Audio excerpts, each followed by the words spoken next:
जय हिंद एवरीवन, आप सभी का स्वागत है रावी एकेडमी चैनल पर। और आज इस वीडियो में हम टॉप 50 एमसीक्यूज को कवर करने वाले हैं जो कि इंपॉर्टेंट है हमारे सीडीएस और यूपीएससी सिविल सर्विस एग्जामिनेशन के लिए। तो स्टार्ट करते हैं। सबसे पहला क्वेश्चन है हमारे पास, which of the following statements is correct regarding the government of India act 1858।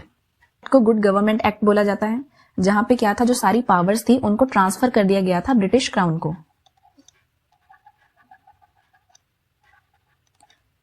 तो यहाँ पे एक और चीज भी ऐड की गई थी, जैसे गवर्नर जनरल ऑफ इंडिया थे, उनकी जगह बना दिए गए थे वाइसरॉय ऑफ इंडिया। और सबसे पहले वाइसरॉय कौन थे? Lord Canning. तो अभी इसकी ऑप्शंस देख लेते हैं। सबसे पहली है कि it ended the activities of the East India Company as a commercial body which became the purely administrative body. अभी ये जो बात है कि ईस्ट इंडिया कंपनी को एज ए कमर्शियल बॉडी इसकी जो एक्टिविटीज थी उसको खत्म कर दिया गया था, तो ये चीज आती है हमारा जो चार्टर एक्ट था 1833 का। तो ये पहली ऑप्शन है जो हमारी वो गलत है। तो सेकंड है हमारे पास, it created for the first time a new body called the board of control, ताकि मैनेज किया जा सके पॉलिटिकल अफेयर्स को। अभी जो बोर्ड ऑफ कंट्रोल की बात की जाती है, तो इस जो एक्ट में क्या था, इस एक्ट में अबॉलिश किया गया था बोर्ड ऑफ कंट्रोल को और कोर्ट ऑफ डायरेक्टर्स को, और उन दोनों की जगह बनाए गए थे सेक्रेटरी ऑफ स्टेट, ताकि सारी जो पॉलिटिकल अफेयर्स हैं उन्हें मैनेज किया जा सके।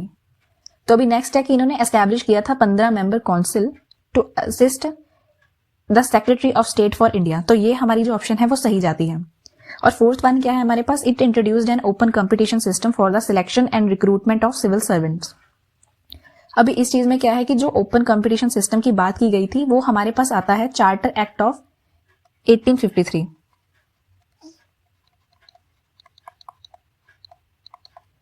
तो इन चीजों को आपको याद करना पड़ेगा, हर एक जो एक्ट है।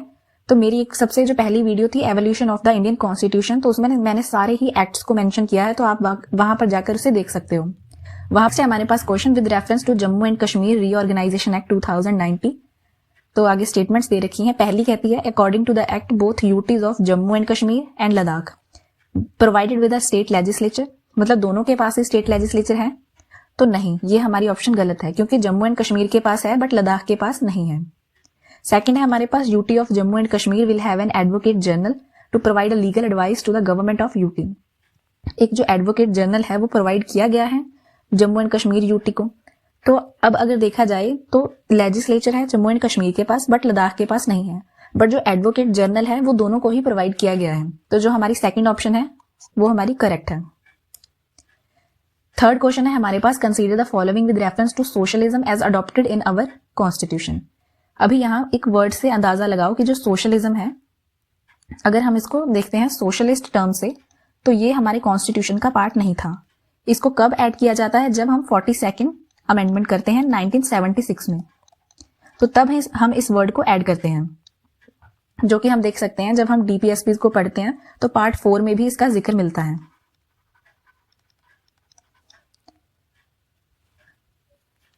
तो अभी देखा जाए जो हमारा इंडियन सोशलिज्म है वो एक तरह से डेमोक्रेटिक सोशलिज्म माना जाता है, क्योंकि इसमें क्या है, इसको बोला जाता है कि ये एक तरह से ब्लेंड है गांधीयन और मार्क्सिस्ट प्रिंसिपल्स का। जब हम ये बात करते हैं कि ये एक तरह से ब्लेंड है, इट मींस इसको हम कह सकते हैं कि ये एक तरह से मिक्स्ड इकोनॉमी है। तो जब मिक्स्ड इकोनॉमी की बात आती है तो उसमें सारी चीजों को ही इंक्लूड किया जाता है। अगर आप देखोगे कि यहाँ पे क्या दे रखा है कि which of the challenges given above are addressed by democratic socialism. अभी मैंने यहाँ पे मिक्स्ड इकोनॉमी की बात की गई है, तो यहाँ पे पॉवर्टी भी आएगी, ignorance, disease and inequality of opportunity, मतलब ये चारों ऑप्शन ही हमारी सही हैं। फिर आता है हमारे पास फोर्थ क्वेश्चन, जो कहता है which one of the following is most correct with regard to rights. Rights को सही तरीके से इनमें से कौन सी ऑप्शन एक्सप्लेन कर रही है? सबसे पहला है कि rights are those claims that are recognised by the society, जिन्हें लेजिटिमेट क्लेम्स बोला जाता है। ये सही हो सकती है ऑप्शन, तो इसको अभी के लिए रख लेते हैं। सेकंड है हमारे पास, rights are something that can be obtained by making personal choice only. यहां पे बात की गई है पर्सनल चॉइस की, तो ऐसा नहीं है, राइट्स सबकी पर्सनल चॉइस से नहीं होते हैं, तो ये ऑप्शन गलत होगी। थर्ड है हमारे पास, rights are something that individuals desire but society does not need to acknowledge, तो ये भी गलत जाएगी। फोर्थ है हमारा, राइट्स आर प्रिविलेजेस, जहां पर वर्ड आ जाता है राइट्स के साथ प्रिविलेजेस, तो वो ऑप्शन हमारी गलत ही होगी, क्योंकि राइट्स को कभी भी हम एक प्रिविलेज के तौर पे नहीं देखते हैं। तो हमारी जो फर्स्ट ऑप्शन है वो सही है। फिफ्थ क्वेश्चन है हमारे पास, which of the following duties are mentioned in part 4A of the Indian constitution. अगर आपने फंडामेंटल ड्यूटीज को अच्छे तरीके से पढ़ा होगा तो आप ये क्वेश्चन अच्छे से कर सकते हो। सबसे पहला है to make provision for just and human conditions of work and maternity relief. तो ये जो चीज है ये हमारी आती है डीपीएसपीज में, तो पहली ऑप्शन गलत है। सेकंड है to develop scientific temper, humanism and spirit of inquiry and reform, जहां पर हमने लॉजिकल थिंकिंग की बात की थी, जो जस्ट एंड फेयर है उसकी बात की थी फंडामेंटल ड्यूटीज में, तो ये हमारा करेक्ट जाएगा। थर्ड है टू डिफेंड द कंट्री, ये भी हमारी फंडामेंटल ड्यूटी है। फोर्थ है to promote equal justice and free legal aid to poor, तो ये आता है हमारा डीपीएसपीज में। फिफ्थ है to cherish and follow noble ideals of the freedom struggle, ये है हमारा फंडामेंटल ड्यूटी। तो ऑप्शन है हमारे पास 2, 3 एंड 5, तो ये हमारी करेक्ट ऑप्शन है। नेक्स्ट है हमारे पास, विद रेफरेंस टू की characteristics of the parliamentary system of government in India consider the following. सबसे पहला है हमारे पास कि जो एग्जीक्यूटिव है वो इंडिपेंडेंट होता है लेजिस्लेचर से, तो नहीं, ये ऑप्शन हमारी गलत है। इंडिपेंडेंट कैसे हो सकता है, क्योंकि जो हमारा एग्जीक्यूटिव है उसमें हमारे पीएम आते हैं प्लस कैबिनेट आती है, तो ये एक तरह से जो एग्जीक्यूटिव होता है और लेजिस्लेचर होता है ये दोनों क्लोजली कनेक्टेड होते हैं, क्योंकि जो एग्जीक्यूटिव की पावर है वो मेजोरिटी पार्टी से आती है, तो इसलिए जो पहली ऑप्शन है वो हमारी गलत है। सेकंड है हमारे पास कि जो एग्जीक्यूटिव है is not accountable to the legislature, तो ये ऑप्शन भी हमारी गलत जाएगी, क्योंकि जो पार्लियामेंट्री सिस्टम होता है वहां पे एग्जीक्यूटिव अकाउंटेबल होता है लेजिस्लेचर को, क्योंकि एग्जीक्यूटिव इंप्लीमेंट करने वाला होता है और जो लेजिस्लेचर है वो लॉ मेकिंग बॉडी होती है। थर्ड वन है हमारे पास कि the executive has a fix term of office, नहीं, उनके पास फिक्स टर्म ऑफ ऑफिस नहीं होता है। रीजन वही कि उन्हें अपनी मेजोरिटी को प्रूव करना होता है लेजिस्लेचर में, अगर वो मेजोरिटी जितना टाइम प्रूव करके रहते हैं वहां पे तो उनका जो टर्म है वो रहता है, अदरवाइज उन्हें वहां से रिजाइन करना पड़ता है। फोर्थ है हमारे पास, members of the council of minister usually belong to same political party, ये बात सही कही जा सकती है, क्योंकि जो काउंसिल ऑफ मिनिस्टर्स हैं जिनको पीएम हेड करता है वो उसी सेम पॉलिटिकल पार्टी से होते हैं, मतलब एक ही पार्टी से, तो फोर्थ हमारी जो ऑप्शन है वो सही है, तो आंसर होगा सी। तो नेक्स्ट हमारे पास क्वेश्चन है, consider the following statements regarding national emergency. तो यहाँ पे जो पहली ऑप्शन है वो है article 358 mandates that a separate presidential order is necessary for suspension of fundamental rights under article 19। तो यहाँ पे लिखा है कि जो आर्टिकल 358 है उसमें हमें सेपरेट प्रेसिडेंशियल ऑर्डर देना पड़ता है, बट अगर आपने अच्छे से पढ़ा होगा तो जो आर्टिकल 358 जब एनफोर्स किया जाता है तो ऑटोमेटिकली हमारे फंडामेंटल राइट्स होते हैं अंडर आर्टिकल 19 उन्हें सस्पेंड कर दिया जाता है, तो यहाँ पे पहली ऑप्शन हमारी गलत है। सेकंड है हमारे पास आर्टिकल 359 जो कहता है कि जो प्रेसिडेंट है वो सस्पेंड कर सकता है right to move any court for the enforcement of fundamental rights, मतलब आर्टिकल 359 में ये लिखा है कि right to move any court उसको सस्पेंड किया जा सकता है, तो ये हमारा सही है। बट यहाँ पर भी एक चीज है देखने वाली कि इसमें जो right to move to court है वो तब सस्पेंड किया जाता है जब नेशनल इमरजेंसी लगी हो, तो हमारे पास सेकंड ऑप्शन करेक्ट है। नेक्स्ट क्वेश्चन है हमारे पास, consider the following statements regarding Morley Minto reforms 1909। तो यहाँ पे सबसे पहली ऑप्शन है the reforms introduce separate electorates for Muslim. तो जो मॉर्ले मिंटो रिफॉर्म्स थे जिन्हें हम इंडियन काउंसिल्स एक्ट भी बोलते हैं, इंडियन काउंसिल्स एक्ट 1909, तो इसमें कम्युनल रिप्रेजेंटेशन की बात की गई थी और सेपरेट इलेक्टोरेट बनाया गया था मुस्लिम्स के लिए, तो पहली ऑप्शन हमारी सही है। और अगर एक और चीज देखें तो जो लॉर्ड मिंटो थे उन्हें फादर ऑफ कम्युनल इलेक्टोरेट भी बोला जाता है।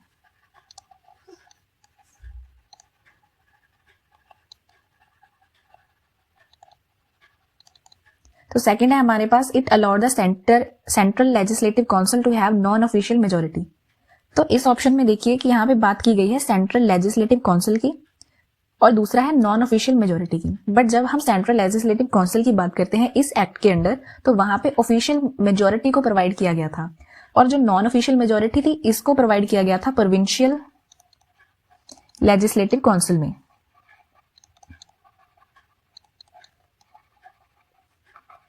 तो जो हमारी सेकंड ऑप्शन है वो गलत है। थर्ड है हमारे पास, it enlarged deliberative functions of council. तो इसमें ये बता रहे हैं कि जो काउंसिल्स की फंक्शनिंग थी जैसे सेंट्रल लेजिस्लेटिव और प्रोविंशियल लेजिस्लेटिव काउंसिल की, तो ये एक तरह से एक्सपैंड करी थी, तो ये हमारी ऑप्शन सही है, मतलब यहाँ पे आंसर है ओनली 2। आगे हमारे पास with reference to powers of parliament under article 3। तो पहली का ऑप्शन है हमारे पास कि जो पार्लियामेंट की पावर है टू डिमिनिश करना एरिया इंक्लूड करता है सेशन ऑफ टेरिटरी। अगर आपने आर्टिकल 3 को अच्छे तरीके से देखा हो तो जो पार्लियामेंट की पावर होती है वो एरिया को डिमिनिश करना, इंक्रीज करना, डिक्रीज करना, वो इंक्लूड होता है। बट यहाँ पे एक और चीज कह रहे हैं कि सेशन ऑफ टेरिटरी, ये जो बात है हमारी आर्टिकल 2 में आती है, ना कि आर्टिकल 3 में। तो पहली ऑप्शन हमारी गलत है। सेकंड है territorial integrity of a state is guaranteed.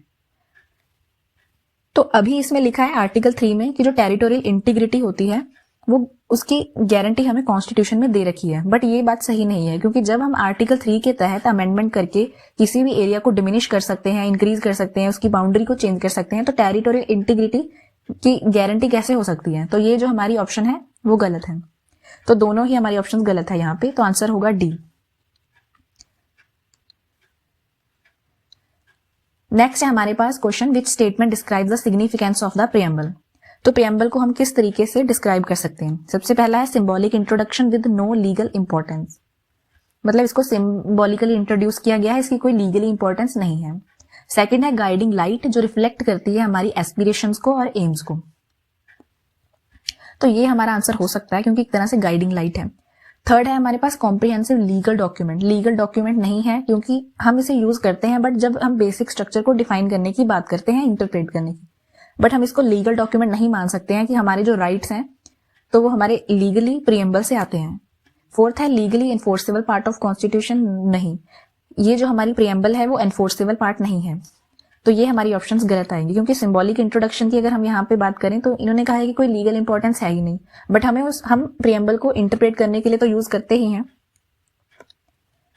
Next हमारे पास है which of the following are covered by term law under article 13। तो यहाँ पे 4 ऑप्शंस दे रखी हैं, ordinances, statutory regulation, state legislation और customs having force of law. तो अभी इन्होंने क्वेश्चन में क्या पूछा है कि टर्म लॉ है जो, उसके अंडर कौन कौन सी चीजें आती हैं। अगर आप देखो तो वहां पे परमानेंट लॉज भी आते हैं और कुछ टेम्पररी लॉज भी आते हैं। अगर टेम्पररी लॉज की बात करें तो इसमें हम इंक्लूड कर सकते हैं जो ऑर्डिनेंसेस प्रेसिडेंट इशू करता है जब हमारी पार्लियामेंट सेशन में नहीं होती है। बाकी इसमें स्टैट्यूटरी इंस्ट्रूमेंट्स को भी हम इंक्लूड करते हैं। अब स्टैट्यूटरी इंस्ट्रूमेंट्स में कौन कौन सी चीजें आती हैं? अगर आप देखो तो ऑर्डर्स आते हैं, बाय लॉज आते हैं, रूल्स हो गए और नोटिफिकेशंस। अभी इसके बाद एक और चीज इसमें ऐड की जाती है जहां पे है non legislative sources of laws. तो वहां पे हम बात कर सकते हैं जैसे कस्टम्स हो गए हैविंग फोर्स ऑफ लॉ। तो अब इसके अंदर हम अगर देखें तो ये सारी चीजें आ रही हैं, मतलब इसका जो आंसर होगा वो होगा डी, मतलब सारी ऑप्शन ही लॉ के अंडर आ रही हैं।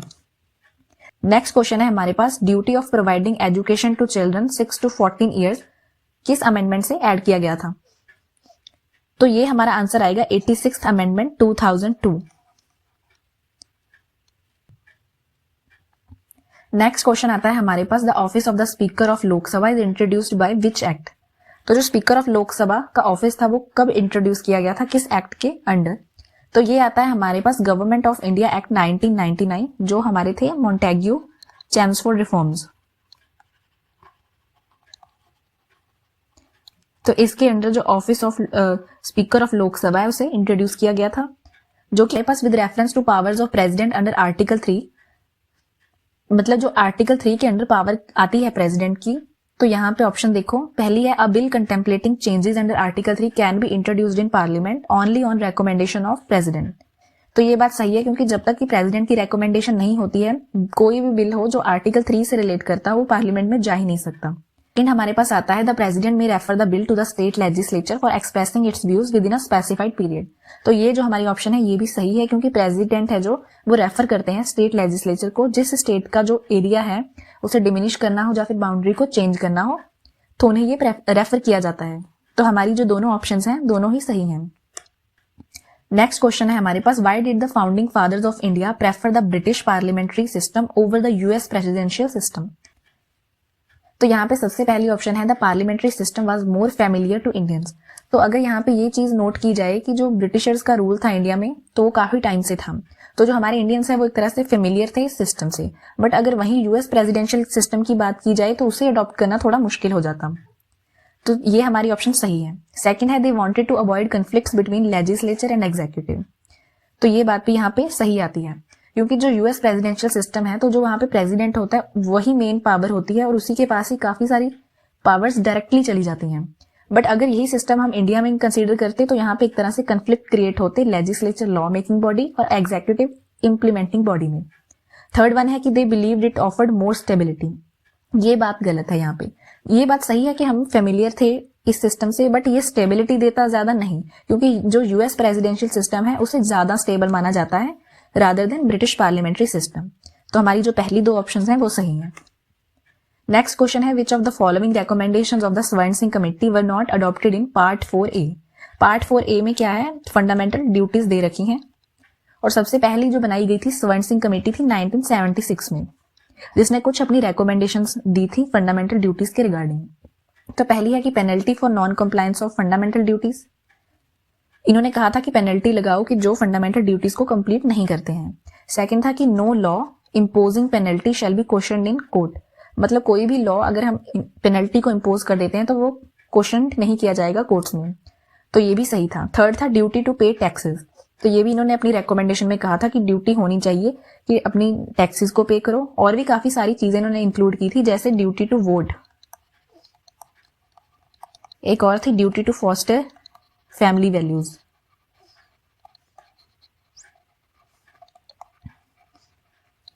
तो यहाँ पे ये तीनों जो ऑप्शंस हैं वो सही हैं, क्योंकि ये यहाँ पे बात कर रहे हैं नॉट अडॉप्टेड की। अगर ये पूछा जाता कि कौन कौन सी चीजें अडॉप्ट की जाती तो ये जो तीनों ऑप्शंस हैं वहां पे गलत होती। In the context of applicability of AV Dicey's rule of law, तो कौन कौन सी चीजें इसमें इंक्लूड की गई हैं। यहाँ पे ये बात हो रही है कि हमारे इंडियन सिस्टम में ये तीनों, इन तीनों में से कौन कौन सी चीजें अप्लाई होती हैं। तो इन्होंने अपना रूल ऑफ लॉ में 3 चीजें दे रखी थी। एब्सेंस ऑफ आर्बिट्ररी पावर, जिसमें ये बताया जाता है कि किसी भी इंसान को पनिश नहीं किया जाएगा। एक्सेप्शन दे रखी है फॉर ब्रीच ऑफ लॉ, अगर वो लॉ को तोड़ते हैं तभी उन्हें पनिश किया जाएगा, अदरवाइज नहीं। तो वहां पे क्या कहा गया है, एब्सेंस ऑफ आर्बिट्ररी पावर। तो ये करेक्ट है, हमारे इंडियन सिस्टम में ये चीज एनफोर्स की गई है। सेकंड है इक्वालिटी बिफोर लॉ, मतलब हर एक जो सिटीजन ऑफ इंडिया है वो इक्वल है हमारे लॉ के लिए। कोई भी यहाँ पे ये नहीं है कि अगर कोई बड़ा ऑफिशियल है उसके लिए अलग रूल्स होंगे, अगर कोई नॉन ऑफिशियल है तो उसके लिए अलग रूल्स होंगे। तो ये भी हमारी ऑप्शन सही है। थर्ड है हमारे पास the primacy of the rights of the individuals, तो मतलब जो इंडिविजुअल के राइट्स है उनको ज्यादा प्राइमेसी देना। तो ये चीज हमारे इंडियन सिस्टम में अप्लाई नहीं होती है। पहली 2 ऑप्शंस हैं उन्हें ही अप्लाई किया गया है, मतलब हमारा जो थर्ड ऑप्शन है वो सही है। क्वेश्चन है हमारे पास, consider the following statements with reference to fundamental duties. Fundamental duties के रिगार्डिंग हमें यहाँ पे ऑप्शंस को देखना है। पहली है कि they can be used by courts in determining constitutional validity of laws. तो पहली चीज हम इसको करेक्ट कह सकते हैं, क्योंकि जो फंडामेंटल ड्यूटीज होती हैं वो हेल्प करती हैं कोर्ट्स की एग्जामिन करना और डिटरमिन करना जो लॉज की कॉन्स्टिट्यूशनल वैलिडिटी है। ऑप्शन है हमारे पास, the parliament can not provide penalty for failure of to fulfil fundamental duties. मतलब यहाँ पे लिखा है कि जो पार्लियामेंट है वो पेनल्टी प्रोवाइड नहीं कर सकती अगर हम हमारी फंडामेंटल ड्यूटीज को फेल हो जाते हैं फुलफिल करने में। तो ये चीज गलत है, क्योंकि पार्लियामेंट के पास ऑब्वियसली पावर होती है इनको इन्फोर्स करने की, बट वो नहीं कर रखी है अभी के लिए। तो अभी के लिए पेनल्टी नहीं लग सकती, बट अगर इन फ्यूचर ये चीज होती है तो वहां पे पेनल्टी प्रोवाइड की जाएगी। मतलब इन्होंने क्वेश्चन यहाँ पे पूछा है विच स्टेटमेंट्स आर इनकरेक्ट, तो हमारा आंसर होगा बी, सेकंड ओनली। आगे हमारे पास consider the following acts, Indian council act, government of India act, government of India act 1935 and Rowlatt act 1999। मतलब इनमें से किन एक्ट में कम्युनल रिप्रेजेंटेशन की बात की गई है। सबसे पहला जो हमारे पास आता है इंडियन काउंसिल्स एक्ट 1909। इसमें हमने पीछे भी पढ़ा था अभी कि इसमें कम्युनल रिप्रेजेंटेशन की बात की गई है, वो भी किसके लिए, सेपरेट फॉर मुस्लिम्स के लिए। तो पहली ऑप्शन हमारी सही है। सेकंड आता है हमारे पास गवर्नमेंट ऑफ इंडिया एक्ट 1999। तो यहां पर भी कम्युनल रिप्रेजेंटेशन को एक्सपैंड किया गया था। किन लोगों के लिए, सिख हो गए, क्रिश्चियंस और जो एंग्लो इंडियंस थे।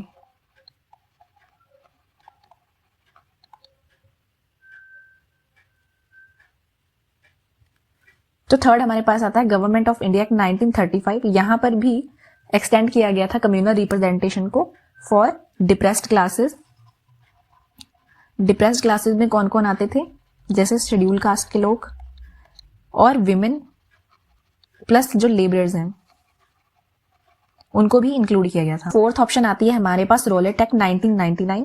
तो इस एक्ट में क्या ऐड किया गया था कि ये एक तरह से परमानेंट लॉ बनाया गया था ताकि अगर किसी पे कोई भी तरह का शक हो तो उसे विदाउट ट्रायल ही अरेस्ट कर लिया जाए। तो यहाँ पे मतलब कम्युनल रिप्रेजेंटेशन की तो बात ही नहीं हुई है, तो ये फोर्थ ऑप्शन है हमारी गलत है। तो आंसर क्या होगा, ओनली 3। नेक्स्ट है with reference to the ways of losing Indian citizenship.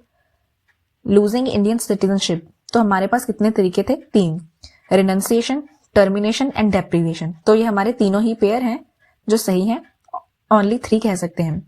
Renunciation होता है कि खुद ही रिनाउंस कर देना, मतलब खुद ही अपनी इच्छा से। सेकंड है टर्मिनेशन, ये टर्मिनेट तब किया जाता है जब हम वॉलंटरली किसी और देश की सिटीजनशिप को अपना लेते हैं, तो इंडिया में हमें ऑटोमेटिकली टर्मिनेट कर दिया जाएगा। थर्ड है डेप्रीवेशन, ये होता है वंचित करना, एक तरीके से किसी की सिटीजनशिप को सिटीजनशिप पे रोक लगा देना। मतलब इसमें इंक्लूड कर सकते हैं कि अगर हम डिसलॉयल हैं हमारे इंडिया के लिए, या फिर कहीं पे हम इम्प्रीजनमेंट में थे 2 या 2 से ज्यादा साल के लिए, तो हमें जो हमारी सिटीजनशिप है वो ऑटोमेटिकली उसे खत्म कर दिया जाएगा। आगे हमारे पास consider the following with the reference to the objective resolution. First है drafted and moved by doctor BR Ambedkar. तो ये पहली ऑप्शन हमारी गलत है क्योंकि इसको ड्राफ्ट और मूव किया था जवाहरलाल नेहरू ने। तो ये जो ऑब्जेक्टिव रेजोल्यूशन था इसे हम कह सकते हैं something more than a resolution. ये एक तरह से एम्स को, हमारे आइडियल्स को रिप्रेजेंट करता था, जो बाद में हमने इसे प्रियम्बल के रूप में अपनाया था। Adopted with the divided opinion तो नहीं, इसको यूनानिमसली अडॉप्ट किया गया था कॉन्स्टिट्यूएंट असेंबली के द्वारा ऑन 22 जनवरी 1947 में। थर्ड है हमारे पास proclaimed India as independent sovereign republic. तो ये चीज हमारी करेक्ट है क्योंकि हमने इंडिया को इंडिपेंडेंट सोवरेन और रिपब्लिक कंसीडर किया है। तो ये हमारी जो थर्ड ऑप्शन है वो सही होगी। इन्होंने क्या पूछा है कि जो इनमें से इनकरेक्ट है, फर्स्ट और सेकंड। आगे हमारे पास question which of the following actions of a member of parliament are immune to proceedings in any court under article 105 of the Indian constitution. मतलब जो मेंबर ऑफ पार्लियामेंट है उसे क्या क्या इम्यूनिटी प्रोवाइड होती है अंडर आर्टिकल 105 के तहत। तो जो आर्टिकल 105 है वो एक तरह से प्रिविलेज प्रोवाइड करता है मेंबर ऑफ पार्लियामेंट्स को कि वो एक तरह से लायबल नहीं होते हैं किसी भी कोर्ट में किसी भी चीज के लिए जो उन्होंने कही है या फिर उन्होंने कोई वोट उन्होंने कास्ट की थी पार्लियामेंट्री प्रोसीडिंग्स के टाइम। तो इसका जो आंसर होगा B, anything said or any vote given by them in parliament or any committee thereof. तो इसके लिए वो लायबल नहीं होंगे। हमारे पास which one of the following committees was set up in 1999 to examine operational aspects of fundamental duties in India. तो यहाँ पे ये चीज पूछी गई है कि 1999 में कौन सी कमेटी को सेटअप किया गया था ताकि वो एक तरह से रिव्यू कर सके फंडामेंटल ड्यूटीज को। तो इसका आंसर होगा जस्टिस वर्मा कमेटी, क्योंकि इसी को अपॉइंट किया गया था ताकि फंडामेंटल ड्यूटीज को रिव्यू किया जा सके। और नेक्स्ट है हमारे पास consider the following statements with reference to federalism. Federalism क्या होता है, एक तरह से जब हम पावर्स को डिवाइड कर देते हैं सेंटर और स्टेट में। पहला है कि the Indian federal system is formed through integration. तो पहली जो ऑप्शन है हमारी वो करेक्ट है क्योंकि जो इंडियन फेडरल सिस्टम है वो इंटीग्रेट करने से ही बना था। जब हम बात करते हैं 562 प्रिंसली स्टेट्स की तब हमें पता चलता है कि इन सभी को इंटीग्रेट करने के बाद ही हमारा जो इंडियन फेडरल सिस्टम है वो बना था। सेकंड ऑप्शन आती है हमारे पास the Indian constitution opted for the Canadian model of federalism with the supreme central authority. तो ये ऑप्शन गलत जाएगी क्योंकि हमारा जो इंडियन कॉन्स्टिट्यूशन है वो कैनेडियन मॉडल ऑफ फेडरलिज्म पे नहीं चलता है और ना ही हमारे पास कोई सुप्रीम सेंट्रल अथॉरिटी है। हर एक जो पावर्स हैं उनको स्टेट्स में डिवाइड किया गया है और उन पे चेक रखने के लिए एक जो पार्लियामेंट है उसे बनाया गया है। तो हम ये नहीं कह सकते कि प्रॉपर तरीके से हमारे पास कोई सुप्रीम सेंट्रल अथॉरिटी है।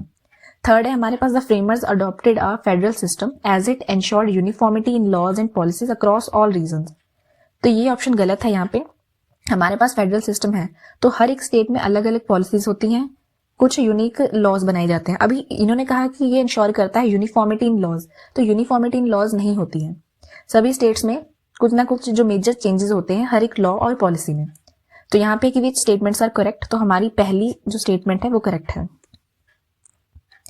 नेक्स्ट क्वेश्चन है हमारे पास, with reference to federal features of the Indian constitution consider. पहली है the Indian federation is a destructible union है इंडिस्ट्रक्टिबल स्टेट्स की। ऑप्शन गलत है ये, क्योंकि इंडिस्ट्रक्टिबल यूनियन है, डिस्ट्रक्टिबल स्टेट्स हैं, क्योंकि वो जो यूनियन है वो उसको हम डिस्ट्रक्ट नहीं कर सकते हैं, जो स्टेट्स हैं हम उन्हें चेंज कर सकते हैं अंडर आर्टिकल 3 के तहत।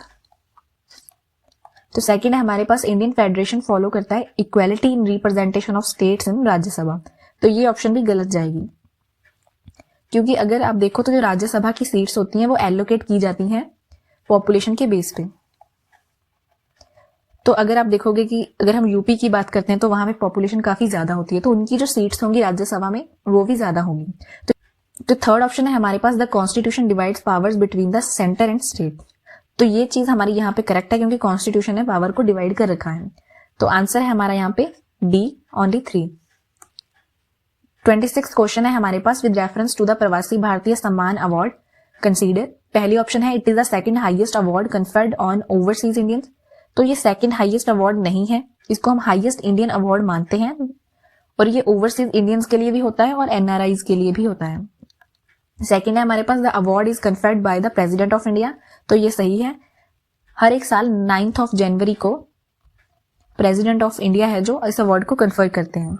ये हम प्रवासी भारतीय दिवस क्यों मनाते हैं, जब महात्मा गांधी इंडिया को वापस आए थे साउथ अफ्रीका से, तो वहीं से इस चीज को हम सेलिब्रेट करते हैं। तो ये हमारी ऑप्शन जो सेकंड है वो सही होगी। नेक्स्ट क्वेश्चन है हमारे पास, consider the following pairs features and source constitution. यहाँ पे कुछ सोर्सेज दे रखे हैं और यहाँ पे उनके फीचर। पहला आता है हमारे पास वीमर कॉन्स्टिट्यूशन ऑफ जर्मनी। तो ये कहा गया है कि इसका जो फीचर ले रखा है हमने, federation with a strong centre. तो ये ऑप्शन हमारी गलत है, क्योंकि हमने वीमर कॉन्स्टिट्यूशन ऑफ जर्मनी से फेडरेशन विद स्ट्रॉन्ग सेंटर नहीं ले रखा है। सेकेंड है हमारे पास फ्रेंच कॉन्स्टिट्यूशन, जहां से हमने लिया है nomination of members to Rajya Sabha, ये हमारा करेक्ट है। थर्ड वन है साउथ अफ्रीकन कॉन्स्टिट्यूशन, जहां से हमने लिया है advisory jurisdiction of supreme court. तो ये ऑप्शन भी हमारी गलत है। तो अगर हम यहाँ पे देखें ना, तो जो वीमर कॉन्स्टिट्यूशन ऑफ जर्मनी है वहां से हमने लिया था suspension of fundamental rights during national emergency, और जो साउथ अफ्रीकन कॉन्स्टिट्यूशन है हमने वहां से लिया था प्रोसीजर फॉर अमेंडमेंट। तो ये कह रहे हैं यहाँ पे एडवाइजरी ज्यूरिसडिक्शन, तो जो हमारा आंसर है वो गलत है। फोर्थ वन है जापानीज कॉन्स्टिट्यूशन, जहां से ये कह रहे हैं कि प्रोसीजर एस्टैब्लिश्ड बाय लॉ। तो ये हमारी ऑप्शन सही है, क्योंकि हमने जापान से ये फीचर लिया है। तो टोटल अगर देखा जाए तो हमारी जो सेकंड और फोर्थ है वो दोनों ऑप्शन सही हैं, मतलब आंसर होगा आंसर बी। नेक्स्ट है, with reference to the Indian citizenship consider. जो इंडियन कॉन्स्टिट्यूशन है वो प्रमोट करता है feeling of fraternity through the system of single citizenship. तो ये हमारी ऑप्शन करेक्ट है, क्योंकि इंडियन कॉन्स्टिट्यूशन प्रमोट करता है। जब अगर आप देखो फ्रेटर्निटी हमें प्रियम्बल में भी मिलता है, और अगर हम एक तरीके से देखें तो ब्रदरहुड जो वर्ड है हमारा वो फंडामेंटल ड्यूटीज में भी इंक्लूड किया गया है। हमारे पास the constitution contains detailed provisions for acquisition और loss of citizenship after commencement. तो ये जो हमारी ऑप्शन है वो गलत है, क्योंकि कॉन्स्टिट्यूशन खुद डील नहीं करता है।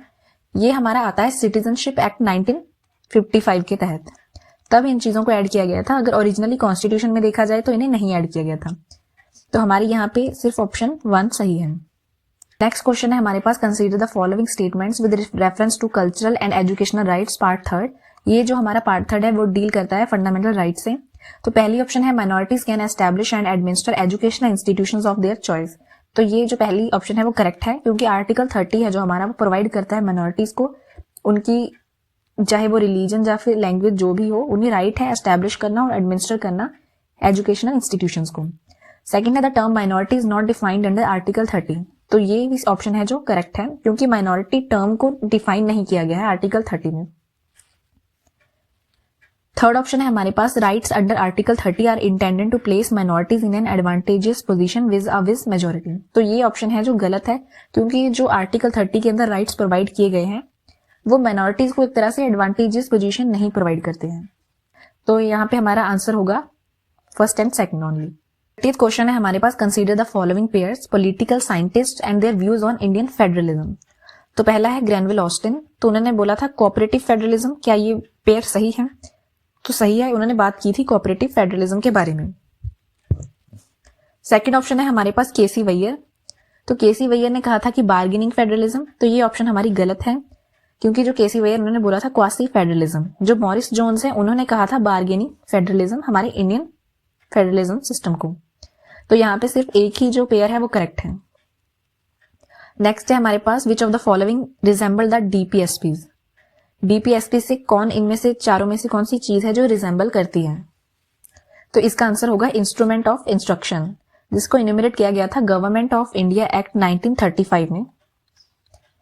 अगर डॉक्टर बी आर अम्बेडकर की बात करें तो उन्होंने डीपीएसपीज को एक तरह से इंस्ट्रूमेंट ऑफ इंस्ट्रक्शन बताया गया था, जो कि एक तरह से गवर्नर जनरल को इशू किए जाते हैं, और जो गवर्नर होते हैं जैसे कॉलोनीज ऑफ इंडिया, जब उस टाइम की बात हो रही थी ब्रिटिश गवर्नमेंट के अंडर, तो इन्हें एक तरह से इंस्ट्रूमेंट ऑफ इंस्ट्रक्शन कंसीडर किया जाता है। हमारे पास क्वेश्चन है consider the following post and their forms of oaths और अफर्मेशंस। तो यहाँ पे 4 ऑप्शंस दे रखी हैं। पहली है प्रेसिडेंट, दूसरी governor, controller and auditor general और जजेस ऑफ हाई कोर्ट। तो अगर प्रेसिडेंट की बात करें तो ये तो जो ओथ है उनकी मेंशन की गई है आर्टिकल 60 में, और जो गवर्नर है उनकी ओथ मेंशन की गई है आर्टिकल 159 में। तो जो पहली 2 ऑप्शंस हैं हमारी वो गलत है। कंट्रोलर एंड ऑडिटर जनरल और जजेस ऑफ हाई कोर्ट ये दोनों सही हैं, क्योंकि इनके बारे में 3rd शेड्यूल में मेंशन कर रखा है। तो ऑप्शन सी हमारा आंसर रहेगा। आगे which one of the following is not a prescribed method of acquiring Indian citizenship under the citizenship act 1955। तो पहला है रजिस्ट्रेशन, तो ये सही है। Second naturalisation, third incorporation of a territory, and fourth one infusion of foreign capital in Indian economy, ये चीज गलत है।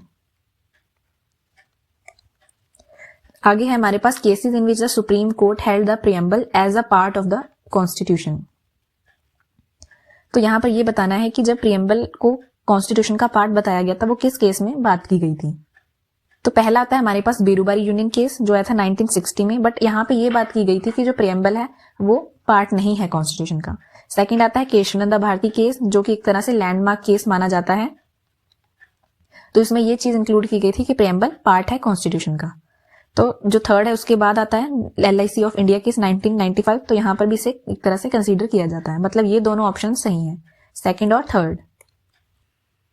नेक्स्ट क्वेश्चन आता है हमारे पास which of the following is not an exception to article 15 non discrimination. उन्होंने कहा है कि एक्सेप्शन क्या है इस चीज को लेकर।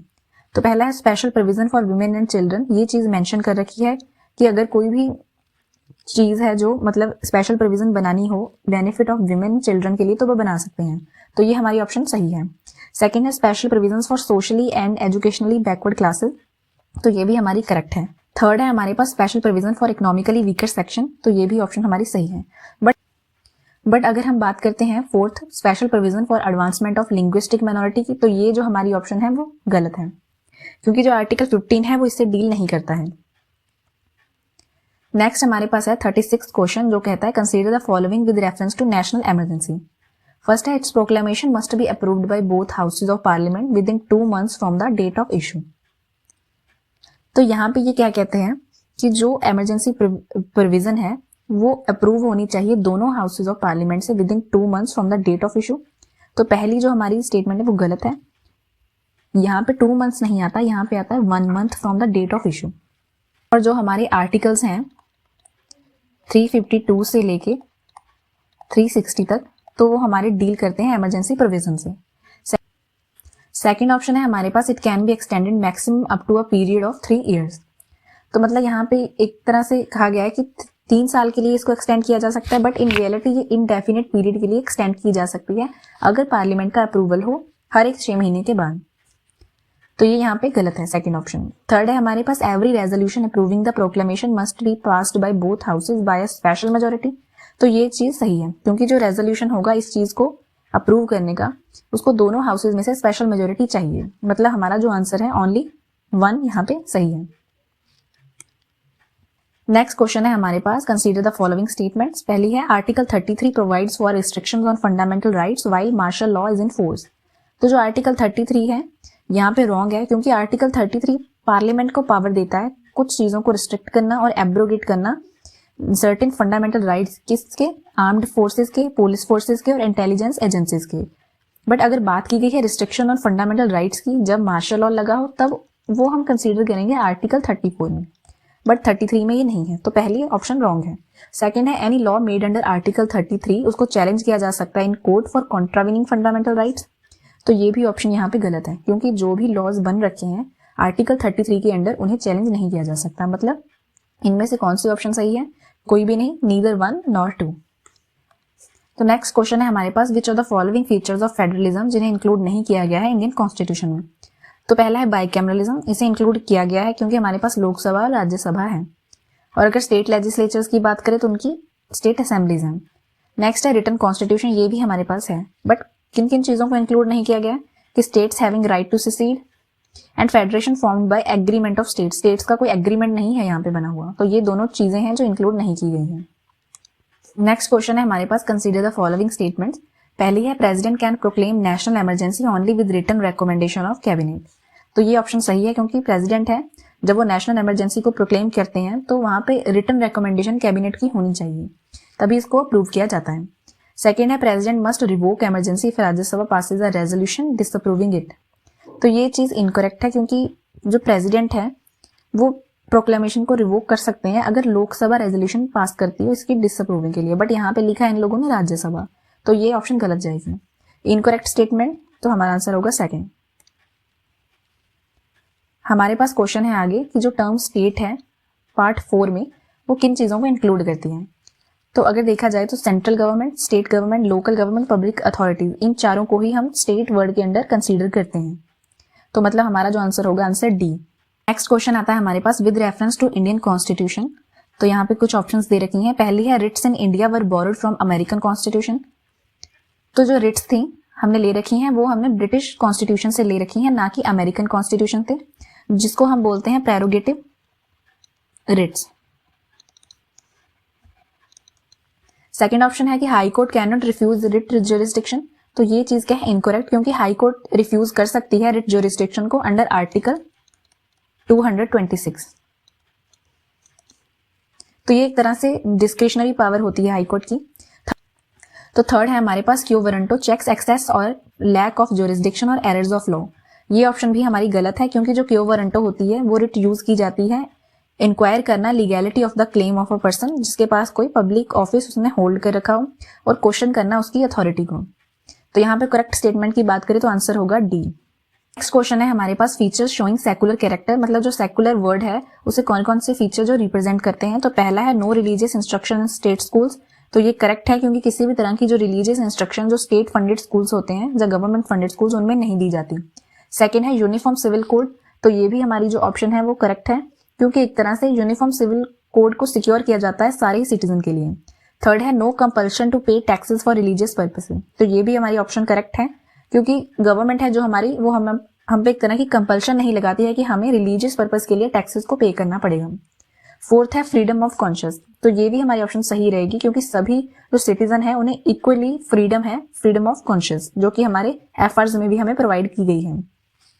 तो इसका जो आंसर होगा वो है आंसर डी। इसमें सारी ही ऑप्शंस को इंक्लूड किया गया है। नेक्स्ट क्वेश्चन है हमारे पास, which of the following do not require special majority. यहाँ पर किन चीजों में स्पेशल मेजोरिटी की जरूरत नहीं पड़ती है। तो पहली ऑप्शन है हमारे पास डीपीएसपीज अमेंडमेंट।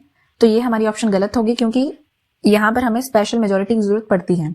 सेकंड है प्रिविलेजेस ऑफ पार्लियामेंट। तो यहाँ पे हम स्पेशल मेजोरिटी का यूज नहीं करते। थर्ड है हमारे पास फंडामेंटल राइट्स, बट यहाँ पे अगर चेंजेस करने हो तो वहां पे हमें स्पेशल मेजोरिटी की जरूरत पड़ती है। फोर्थ है कोरम इन पार्लियामेंट। यहाँ पे भी कोई स्पेशल मेजोरिटी की जरूरत नहीं पड़ती। फिफ्थ है अबोलिशन ऑफ लेजिस्लेटिव काउंसिल। तो ये भी ऑप्शन सही है। सिक्स्थ वन है डिलिमिटेशन ऑफ कॉन्स्टिट्यूएंसीज। तो ये भी ऑप्शन हमारी सही रहेगी। मतलब सेकंड, फोर्थ, फिफ्थ और सिक्स्थ ये हमारी ऑप्शन सही है। क्वेश्चन है हमारे पास बेसिक स्ट्रक्चर डॉक्ट्रिन को लेके।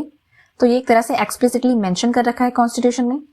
तो पहली हमारी ऑप्शन गलत है क्योंकि हमने इसको एक्सप्लिसिटली मेंशन नहीं किया है। अगर आप देखो तो काफी सारी हमने अमेंडमेंट्स की थी, उसके बाद हम बेसिक स्ट्रक्चर को कंसीडर करते हैं।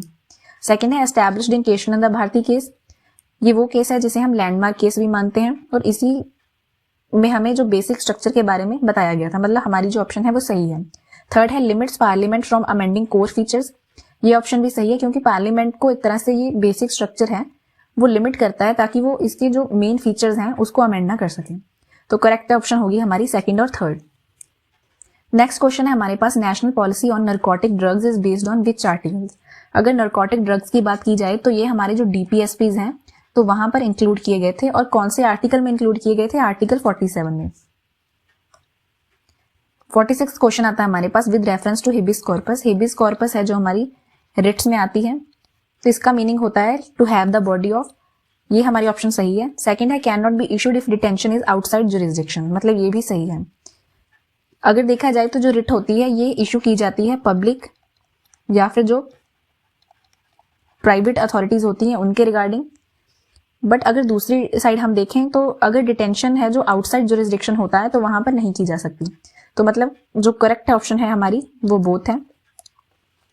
नेक्स्ट क्वेश्चन है हमारे पास, which features adopted from government of India act 1935। कौन से फीचर्स हैं जो हमने 1935 गवर्नमेंट ऑफ इंडिया एक्ट से लिए थे? पहला है फेडरल कोड, सेकंड है गवर्नर्स पावर और थर्ड है पब्लिक सर्विस कमीशन। ये तीनों ही हमने गवर्नमेंट ऑफ इंडिया एक्ट 1935 से लिए हैं। जो फोर्थ है इमरजेंसी प्रोविजन, ये हमने इस एक्ट से नहीं लिया है। तो हमारा जो आंसर होगा वो है फर्स्ट, सेकंड और थर्ड ओनली। नेक्स्ट क्वेश्चन है हमारे पास, right to property under article 300A। Right to property हमारा जो पहले फंडामेंटल राइट में होता था बट अभी ये एक तरह से लीगल राइट है। सेकंड ऑप्शन है कंपनसेशन मैंडेटरी, तो यहाँ पर ऐसी कोई भी प्रोविजन को मेंशन नहीं किया गया है यहाँ पर जो बता सके कि जो राइट टू प्रॉपर्टी का जो कंपनसेशन है वो मैंडेटरी है। तो ये ऑप्शन हमारी गलत है। तो यहाँ पे सही है सिर्फ B, only one. Next question है हमारे पास, which constitution borrowed state policy guidelines. तो जो स्टेट पॉलिसी गाइडलाइंस हैं वो हमने किस कॉन्स्टिट्यूशन से बोरो की हैं? लास्ट क्वेश्चन है हमारे पास, the Fazal Ali commission in 1953 appoint किया गया था ताकि वो रेकमेंड कर सके किस चीज को? Creation of linguistic states in India. और इसी के साथ ही हमारा जो आज का लेक्चर है वो यहीं पर खत्म होता है। अगर आपको कोई भी डाउट हो इसके रिगार्डिंग तो आप कमेंट्स में लिख सकते हो। तब तक के लिए हमारे चैनल को लाइक कीजिए और सब्सक्राइब कीजिए। मिलेंगे नेक्स्ट वीडियो में एंड थैंक्स फॉर वॉचिंग।